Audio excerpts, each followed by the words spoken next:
Hello guys, welcome once again to the Navi classes. और इस video में हम डिस्कस करने वाले हैं यूनिट 21 लिटरेचर यानी साहित्य। तो सारी की सारी यूनिट्स जो हैं इंपॉर्टेंट हैं, तो आप सारे क्वेश्चंस और सारी यूनिट्स जो हैं अच्छे से कवर करें। तो पहला प्रश्न है कि साहित्य शब्द किस में शामिल है। इसमें आपको बताना है कि साहित्य शब्द में लिटरेचर जो वर्ड है वो लिटरेचर टर्म जो है वो क्या क्या कवर करती है। ऑप्शन ए कविता और कल्पना को, ऑप्शन बी उपन्यास और नाटक, ऑप्शन सी लघु कहानी और साहित्यिक संबंध, या ऑप्शन डी उपरोक्त सभी। तो इसका करेक्ट आंसर जो है वो है आपका उपरोक्त सभी। लिटरेचर जो टर्म है, साहित्य जो शब्द है उस वो बहुत ही व्यापक शब्द है।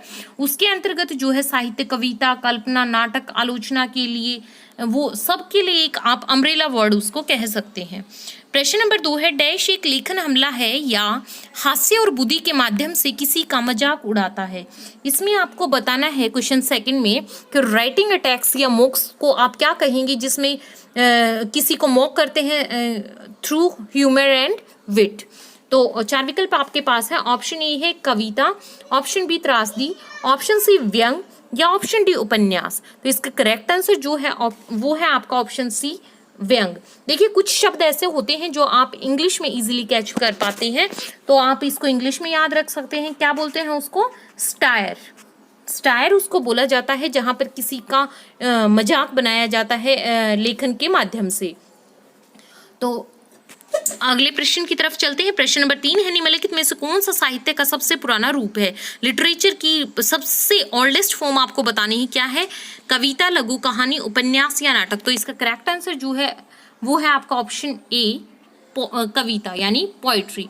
Poetry is the oldest form of literature. Must remember this point that poetry जो है कविता जो है वो सबसे पुरानी फॉर्म है लिटरेचर की। बढ़ते हैं प्रश्न नंबर 4 की तरफ। एक नाटक जो दुखद रूप से समाप्त होता है उसको आप क्या कहेंगी, यानी कि a play that ends sadly. Option A है त्रासदी, option B comedy, option C महाकाव्य, ऑप्शन डी लय। तो इसका तो आंसर आप कुछ क्वेश्चन ऐसे होते हैं जिनका आप खुद से भी गैस करेंगे तो भी करेक्ट आंसर होगा, क्योंकि इसके लिए शब्द ही ऐसे प्रयोग किए गए हैं। तो इसका सही आंसर जो हो जाएगा वो आपका क्या है? ऑप्शन ए त्रासदी। त्रासदी से हमारा क्या तात्पर्य है? ट्रेजेडी। इंग्लिश में इसको आप क्या कहेंगे? ट्रेजेडी।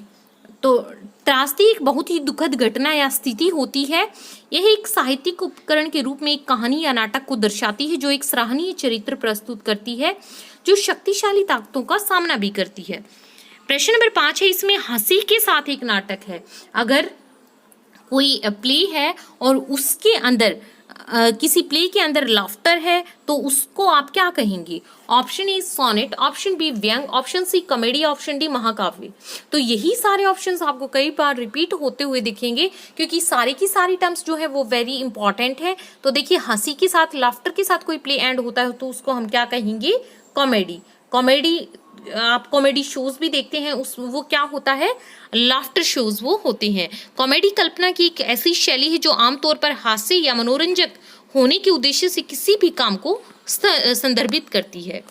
प्रश्न नंबर 6 है कि एक 14 लाइन की कविता जो एक मीट्रिक योजना का अनुसरण करती है उसे आप क्या कहेंगे? ऑप्शन ए सोनेट, बी महाकाव्य, सी लय, या डी त्रासदी। तो इसका करेक्ट आंसर जो है ऑप्शन वो है आपका ए सोनेट। सोनेट जो होती है वो 14 लाइन की पोएम होती है। 14 लाइन की poem following a metrical scheme, जो एक मेट्रिकल स्कीम को फॉलो करती है। एक सोनेट एक काव्यात्मक रूप है जो 14 पंक्ति की एक कविता को दर्शाता है जो एक सख्त कविता योजना और विशिष्ट संरचना का अनुसरण करते हैं, उसको फॉलो करके ये लिखी जाती है।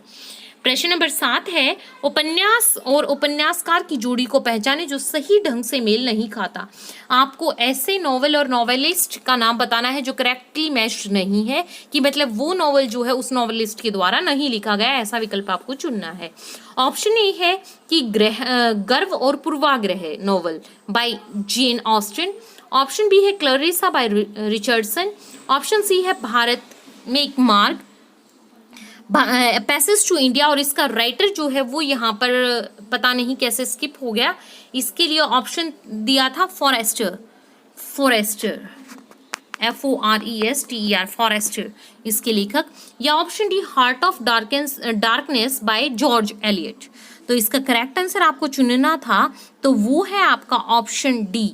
देखिए फोस्टर ने जो है ये लिखा था Bharat a passage to India, और ये आपके बिल्कुल सही है, ए बी सी, और डी जो है आपका वो अलग है, वो गलत है, वो सही मेल नहीं खाता, वही आपको पिक करना था। हार्ट ऑफ डार्कनेस जो है ये जोसेफ कॉनरेड का एक उपन्यास है। यह पहली बार 1899 में प्रकाशित हुआ था। तो ये इंपॉर्टेंट नेम्स हैं, आप ये याद कर लें। प्रश्न नंबर 7 में देखिए क्या कि फर्स्ट है गर्व और पूर्वाग्रह, यानी प्राइड एंड प्रीजुडिस। इसको किसने लिखा? जेन ऑस्टन ने। ऑप्शन बी है क्लैरिसा को रिचर्डसन ने लिखा है। पैसेज टू इंडिया फोस्टर द्वारा लिखित है। और हार्ट ऑफ डार्कनेस जो है वो जॉर्ज एलियट नहीं बल्कि किसके द्वारा लिखित है? जोसेफ कॉनरेड के द्वारा। प्रश्न नंबर 8, गोदान उपन्यास के लेखक का नाम बताइए। वेरी फेमस ये नॉवल है गोदान, तो आपको उसके उपन्यासकार का नाम बताना है। ऑप्शन ए है Mohan Rakesh, B Munshi Premchand, option C Suleman Rushdie, या ऑप्शन डी श्रीलाल शुक्ल। तो इसका करेक्ट आंसर जो है वो है आपका ऑप्शन बी मुंशी प्रेमचंद। मुंशी प्रेमचंद जी ने काफी फेमस नॉवेल्स लिखे हैं, उन्हीं में से एक क्या है? गोदान। प्रश्न नंबर नेक्स्ट की तरफ 9 की तरफ चलते हैं। साहित्यिक आलोचना का कार्य निम्नलिखित है। इसमें आपको बताना है कि साहित्यिक आलोचना जो होती है, लिटरेरी क्रिटिसिज्म जो होती है, उसका क्या काम होता है? ऑप्शन ए साहित्यिक कार्यों की व्याख्या और मूल्यांकन करना। ऑप्शन बी है प्रतिबंध लगाने के लिए साहित्यिक कार्यों की पहचान करें। ऑप्शन सी है बुद्धि और हास्य के साथ एक साहित्यिक काम का मजाक उड़ाते हैं। ऑप्शन डी है पुरस्कार के लिए शॉर्टलिस्ट बुक्स। तो इसका करेक्ट आंसर जो है वो है आपका ऑप्शन ए, साहित्यिक कार्यों की व्याख्या और मूल्यांकन करता है क्या? Literary criticism. साहित्यिक आलोचना या का अध्ययन, मूल्यांकन और व्याख्या है। इसका विशिष्ट उद्देश्य जो है वो किसी कार्य पर मूल्यवान निर्णय लेना हो सकता है। अगले प्रश्न की तरफ चलते हैं। प्रश्न नंबर 10 है डैश फिक्शन है जो उपन्यास की तुलना में लंबाई में बहुत छोटा है। इसमें आपको बताना है कि नोवेल की तुलना में कौन सा फिक्शन जो है वो बहुत छोटा होता है। ऑप्शन ए है कविता, बी है नाटक, सी लघु कहानी, या डी उपरोक्त में से कोई नहीं। तो इसका करेक्ट आंसर जो है वो है आपका ऑप्शन सी, लघु कहानी। लघु कहानी यानी कि शॉर्ट स्टोरीज। शॉर्ट स्टोरी जो होती है वो उपन्यास की तुलना में बहुत छोटी होती हैं। प्रश्न नंबर 11 है कि एक अलंकार कहता है something is like something else, जबकि डैश कहता है समथिंग इज समथिंग एल्स।